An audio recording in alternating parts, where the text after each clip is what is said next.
No Brasil, não há números precisos sobre quantos adolescentes deixam abrigos sem serem adotados.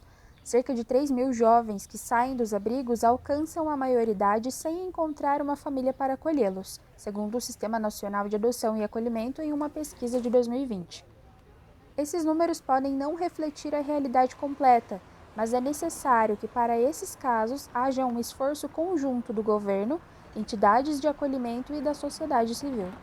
No caso da Tatiane, mesmo que o sistema tenha falhado com ela, isso não a impediu de dar amor e dignidade à sua filha.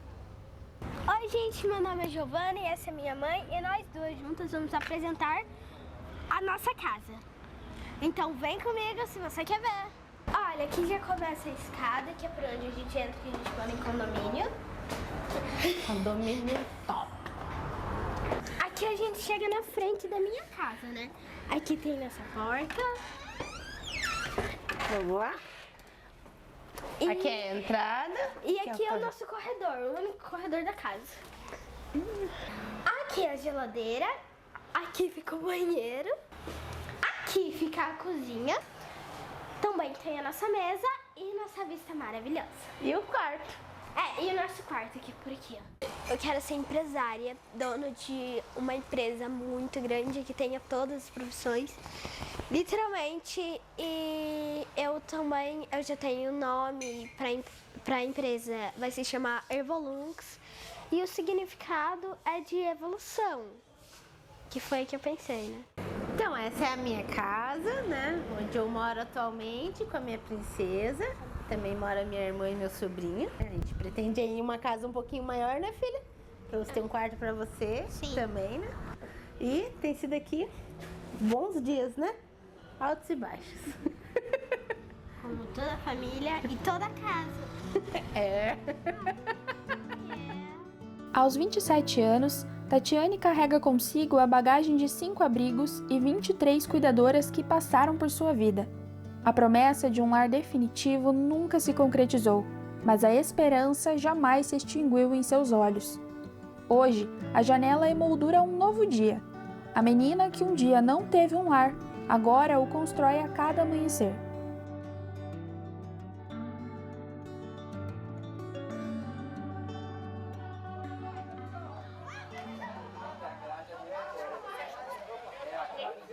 O meu pai fala que desde os 5 anos de idade eu dizia que eu ia ser mãe por adoção, que eu ia encher o sofá da casa dele de um monte de neto adotado. Mas a maternidade para mim demorou mais para acontecer na minha cabeça. Eu tinha já mais de 30 anos e o relógio biológico não batia. Eu não tinha vontade de ser mãe como eu via minhas amigas já tendo vontade. Até que eu tenho contato com a adoção, trabalhando, fazendo uma entrevista para uma pessoa que foi a fundadora da organização, que hoje eu sou voluntária há mais de 15 anos. E parece que despertou em mim a maternidade. Eu acordei no dia seguinte achando que minha casa estava vazia e comecei a entender que na verdade não é que eu não queria ser mãe. Eu não queria ser mãe daquele jeito. Eu queria ser mãe por adoção.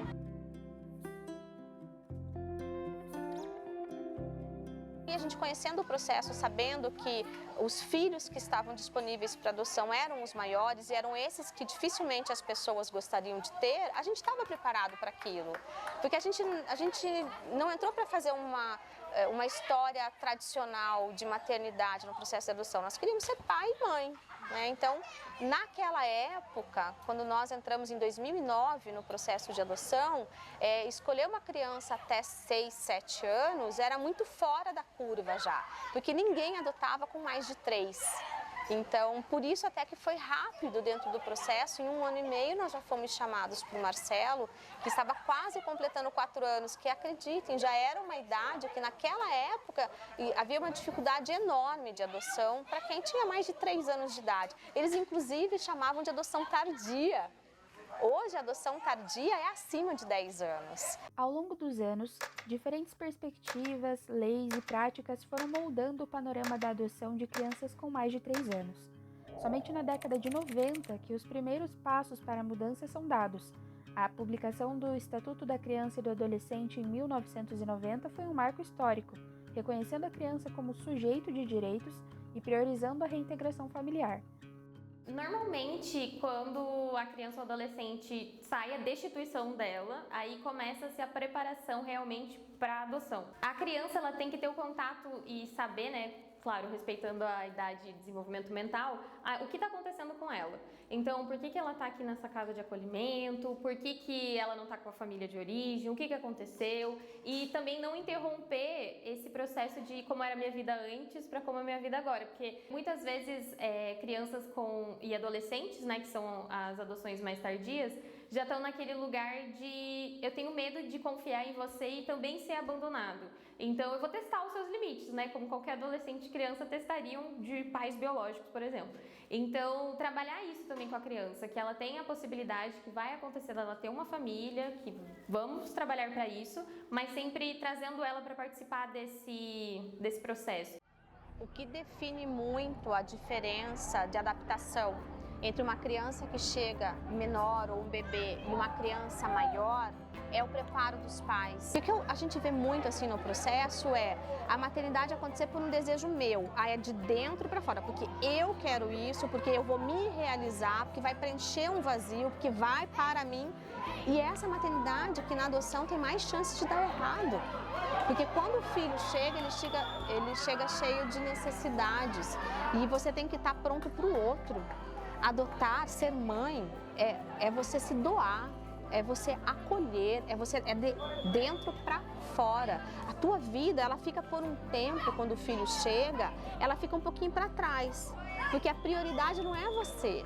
E é essa adoção que dá certo, seja de um bebê ou seja de uma criança maior.